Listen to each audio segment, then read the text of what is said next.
Hello guys, আজকে হাইলাকান্দি কংগ্রেস ভবন কিতা হয়েছে পুরা ভিডিওটা দেখে যাইও ভাই এখন। আর ভিডিওটা ভালো লাগলে বেশ বেশ করে লাইক এবং শেয়ার করিও।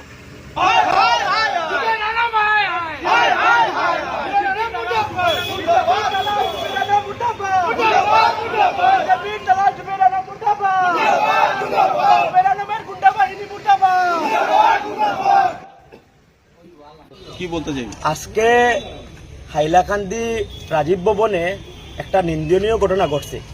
আজকে আমরা দেখতে পাচ্ছি সংবাদ মাধ্যমে, আমরা শুনাই যুব কংগ্রেসের আজকে এখানে কর্মকর্তা আসেন, ব্লক কংগ্রেসের কর্মকর্তা আসেন। আজকে আমরা সংবাদ মাধ্যমে একটা নিন্দনীয় ঘটনা দিকে আজকে আমরা খুব দুঃখিত। আজকে হাইলাকান্দির আলগাপুরের বিধায়ক জুবের আলমের ইশারায় আজকে ওনার যে গুন্ডা বাহিনী আছে যারা তথাকথিত যুব কংগ্রেস করেন ওরা আজকে ওরা কি করলো, আমাদের প্রাণপ্রিয় বিধায়ক, আমাদের সোনাই সমষ্টির বিধায়ক মাননীয় আমিনুল হক লস্করকে, যারা যিনিকে আজকে মানে সোনাই সমষ্টির 90,000 মানুষ আজকে প্রাণ ভরে ভোট দিয়ে জয়ী করেছিলেন।